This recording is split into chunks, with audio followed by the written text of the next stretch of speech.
Deputada Gleisi Hoffmann na tribuna do PT do Paraná, falando pela liderança do partido.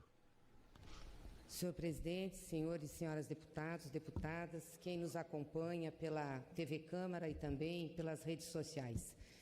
Hoje está tendo um julgamento no Conselho Nacional do Ministério Público. É o julgamento de Deltan Dallagnol. Julgamento pela apresentação daquele PowerPoint tosco e mentiroso que fez a respeito do presidente Lula em setembro de 2016. 4 anos depois, e o Conselho Nacional do Ministério Público não tinha julgado. Foram 42 vezes esse processo para a pauta e 42 vezes adiados. Para vergonha do CNMP, teve que hoje colocar em votação, por força de uma determinação do Supremo Tribunal Federal, ministro Fachin, que mandou pautar e fazer o julgamento. Hoje, o Conselho Nacional do Ministério Público vai escolher como o Ministério Público entra para a história desse país. Ou fará justiça e resgatará a credibilidade do Ministério Público, ou vai se configurar como o dia da vergonha, em que vai sancionar todo tipo de abuso, decepcionando a sociedade e contribuindo para desmoralizar o Ministério Público. Eu estou acompanhando aqui o julgamento. As falas dos conselheiros, nenhuma delas defende os atos do Deltan Dallagnol. Mas parece que agora estão pegando uma questão formal para justificar o não julgamento. Isso vai configurar uma vergonha ao Ministério Público. Todos lembram aqui o que foi aquele PowerPoint, o show midiático, convocação da imprensa nacional e internacional, flashes ao vivo nas televisões e também a transmissão direta pela Globo News. E Dallagnol era o astro que apresentava o PowerPoint mentiroso e criminoso. E o que é interessante, a surpresa depois disso tudo, é que quando a denúncia foi formalizada ao então juiz Sérgio Moro, que depois virou o ministro do Jair Bolsonaro, condenando Lula para não participar das eleições, quando Dallagnol apresentou a denúncia a ele, o PowerPoint não estava na denúncia. Vocês lembram o que era o PowerPoint, não lembram? Era um esquema com círculos, em que no meio do círculo estava o nome do presidente Lula e ele era acusado pelo Deltan Dallagnol, pelos procuradores da Lava Jato, de ser o chefe da quadrilha de organização criminosa. Pois bem, chefe de organização criminosa está tipificado na legislação penal.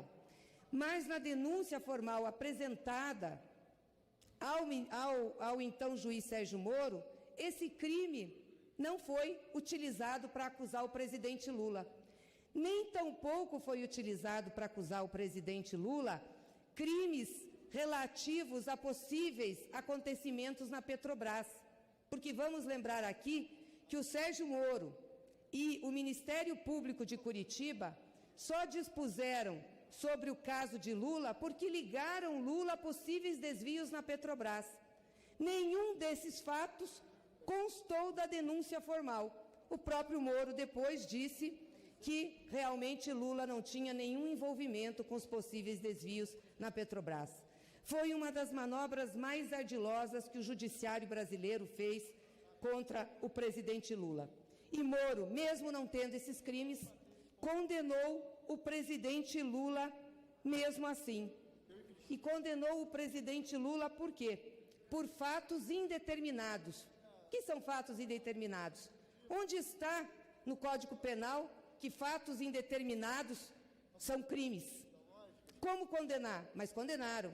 Condenaram Lula por um apartamento que ele nunca comprou, que ele nunca ganhou, que ele nunca usou, mas condenaram o presidente Lula.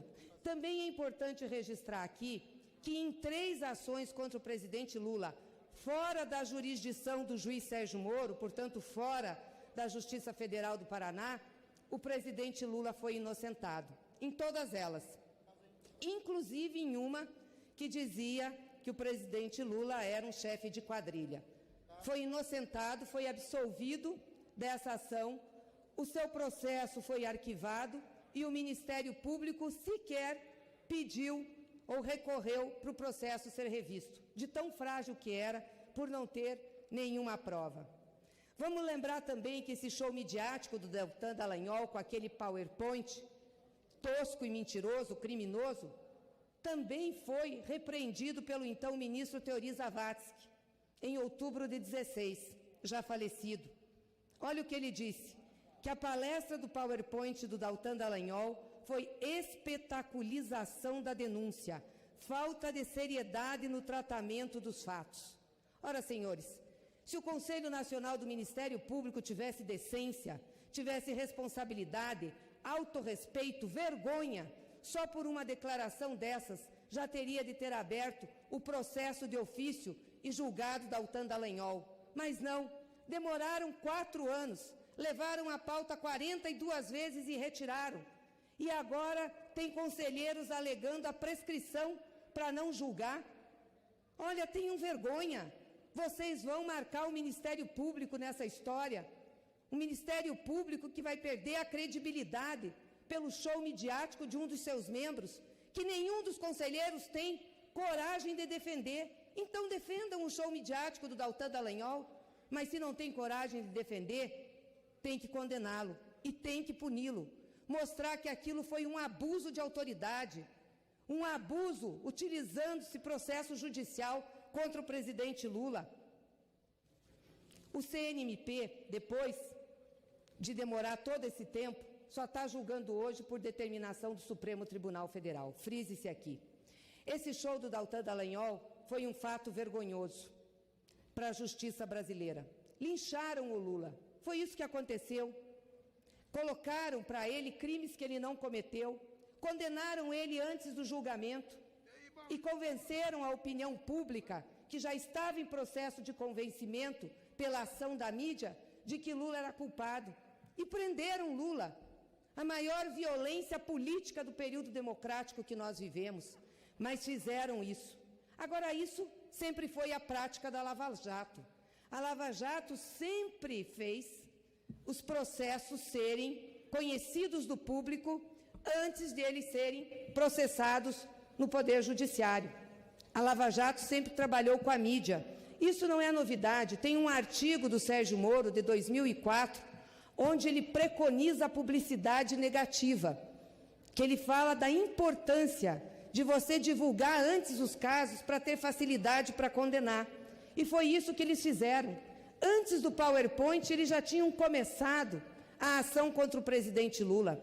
Tem um estudo do Laboratório de Mídia da Universidade Estadual do Rio de Janeiro, que mostra que no período de dezembro de 2015 a agosto de 2016, o Jornal Nacional da Rede Globo deu 13 horas de notícias negativas contra o presidente Lula. 4 minutos por dia. Nenhuma positiva. E a defesa só falava através de notas. E eles editavam os pedacinhos. Como se defender? Como se defender de um processo como esse? Como não ter condenação, inclusive perante a opinião pública? Foram eles que disseminaram o ódio, a raiva, a intolerância, a forma agressiva de fazer política e criaram esse homem que está aí hoje na presidência, que é Jair Bolsonaro. É responsabilidade dessa gente aqui, da Lava Jato, da mídia do Brasil, da forma como eles deixaram fazer o processo judicial. O CNMP teria hoje a obrigação de resgatar a justiça, de resgatar a sua credibilidade, que vai ficar marcada. E depois desse PowerPoint, o que fazia Deltan Dallagnol? Dar palestra pelo Brasil, usando dinheiro público em diárias. Falava para todo mundo, falando do processo do presidente Lula. Nós sempre denunciamos isso, sempre falamos dessa fraude, sempre falamos desse abuso. E agora os fatos começam a demonstrar que era a realidade. O Moro virou ministro. Pois bem, aquele juiz oportunista, carreirista e, sobretudo, ingrato ainda por cima, fez a sua carreira política. O Intercept revelou os conluios feitos entre Moro, entre Dallagnol, entre a turma da Lava Jato, para chegar a prender o presidente Lula. E agora, na semana passada, o Supremo Tribunal Federal declarou aquela delação mentirosa do Palocci inservível, porque inservível ela sempre foi, por ser mentirosa. Só que aquela delação foi solta por Sérgio Moro na campanha de 18. influenciando o rumo da campanha, influenciando a opinião das pessoas. E o mesmo Supremo Tribunal Federal reconheceu que foi um ato político e que foi ilegal o vazamento. E o que a gente faz com isso agora? Como que repara isso? Pelo menos a sentença contra o presidente Lula tem que ser anulada. E o Dallagnol tem que ser punido, é o mínimo. Isso não vai reestabelecer os fatos da época, mas pelo menos vai trazer um pouco de justiça. Lula tem ação no STJ, pedindo a indenização sobre todos esses fatos. E no STF, nós temos a ação para anular essa sentença injusta e vergonhosa de Sérgio Moro. O que nós queremos, senhores e senhoras, é que pelo menos se resgate um pouco a justiça para Lula e a justiça para o Brasil. E para encerrar, senhor presidente, eu não posso aqui deixar de fazer a pergunta que não quer calar. Jair Bolsonaro, por que a sua esposa, Michele, recebeu 89 mil de Fabrício Queiroz? Deputado Zé Silva, pela liderança do Solidariedade.